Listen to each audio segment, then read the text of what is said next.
Welcome, viewers. This video's intent is to provide an overview of the Revel Ventilator for critical care transport nurses and paramedics at Akron Children's Hospital, Akron, Ohio. This video will cover a basic ventilator overview, battery life, circuit setup with circuit test, guidelines for selecting patient settings, ventilator maneuvers, oxygen delivery, standby procedure, and non-invasive ventilation. On the left side of the ventilator, you will find the cooling fan filter, battery eject latch, battery pack, the nebulizer inlet, which we will not be covering in this presentation, O2 connection, and air inlet filter. On the front panel, you will find the airway pressure manometer, the display window, the ventilator controls, the high priority alarms, and the lower interface control panels, which contain the power button, the pulse oximeter, which we do not use, the scroll knob, the maneuver button, and the alarm silence button. On the right side of the ventilator, you will find the inspiratory port, the exhalation drive line port, and the sense line ports. You will also find the oximetry and FiO2 ports, which we do not use, and the power port with charging cord attached.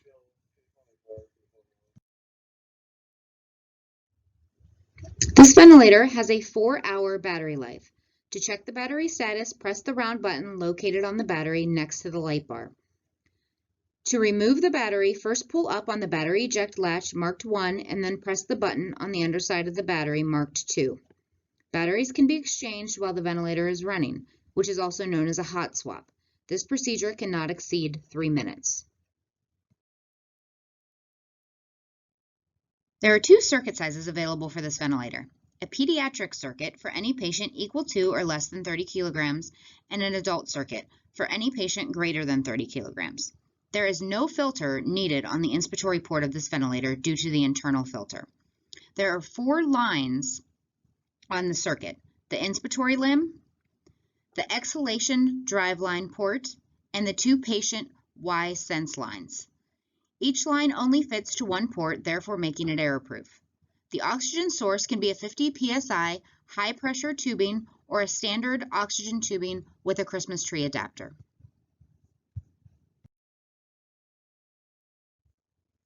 Press the power button to start the ventilator. Use the scroll knob to scroll to vent check and then press the select button. The ventilator will alarm remove patient, and remove patient will be displayed on the display screen. Ensure that no patient is attached, then press the silence button to clear the alarm. Scroll until circuit test is displayed, press select, and then press select again to confirm there is no patient attached. There is a 45-second wait period until the circuit test will begin.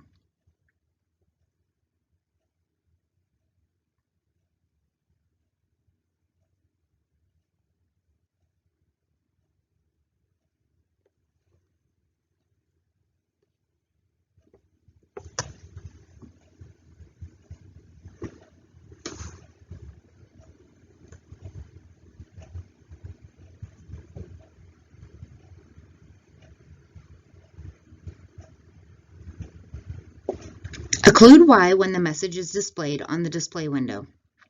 Once the circuit has passed the circuit test, passed will be displayed in the display window. Press the exit button twice to return to the first display screen. Scroll over until new patient is displayed, then press select. Scroll to patient size, then press select. Scroll to find the appropriate patient demographic, then press select. Choose intubated or non-invasive by using the scroll knob, then pressing select. The ventilator will start at the preset settings for that demographic.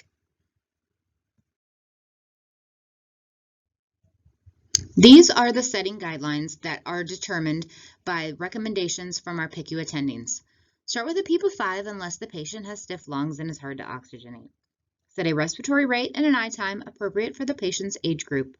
Tidal volume is determined by choosing a number that equals 8 to 10 milliliters per kilogram. Start at 8 milliliters per kilogram and then increase your tidal volume if needed. The ventilator is compensated, however, the circuit is not. Starting at 8 to 10 milliliters per kilogram allows for some volume to be lost in the circuit.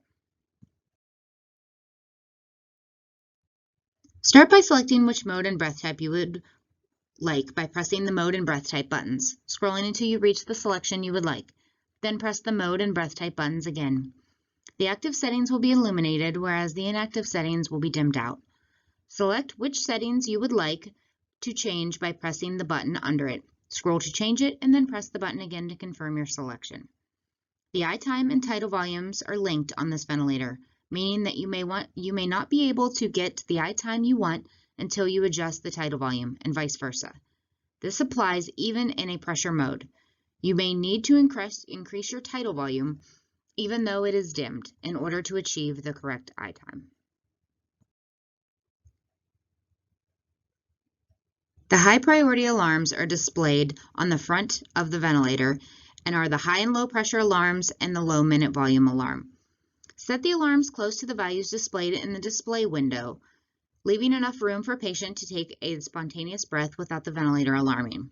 In this example, the PIP is displayed as 21, the high pressure alarm is set at 28, and the low pressure alarm is set at 15. The minute volume displayed is 14.3, and the alarm is set at 10.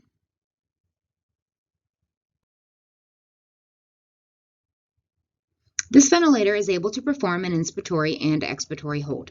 To perform an inspiratory or expiratory hold, press the maneuvers button once to select the maneuver, again to arm it, and then hold the button down to perform the maneuver. The value will be displayed on the display screen. The inspiratory hold is used to determine the plateau pressure and static compliance. The expiratory hold is used to determine the auto PEEP. The inspiratory hold can only be performed in SIMV and AC modes with a volume breath type. The expiratory hold can be performed in any mode or any breath type except CPAP pressure support or non-invasive modes.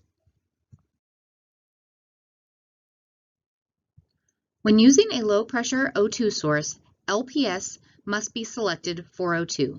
To do this, press the button under O2 and then scroll to LPS, then press the button again. An O2 flush can be done when using a high-pressure O2 source. An O2 flush is a way to give an increased amount of oxygen over a certain amount of time. The amount and duration can be set in the internal menu. It adds a percentage of O2 to the already set amount, typically equaling 100%. This is a good tool to use to oxygenate a patient before suctioning. To activate it, simply press and hold the button under the O2. Remember, when attaching a high-pressure O2 source, the grab-and-go O2 tank must be turned to aux.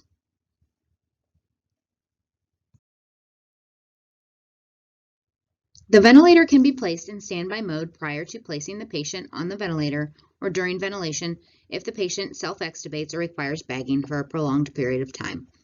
To place the ventilator in standby, press and hold the select button until standby is displayed. Then press select twice, once to choose standby and again to confirm your choice. Once the ventilator is in standby, you have the option to restart in an invasive or non-invasive mode.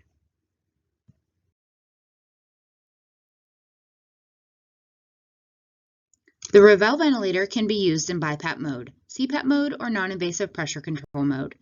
Select CPAP pressure support for BiPAP or CPAP, and select AC pressure for non-invasive pressure control with a set rate.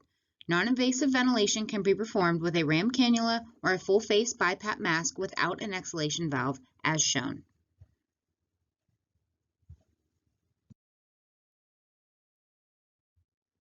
All information on the Revel ventilator was derived from the Revel user manual located on the CareFusion website.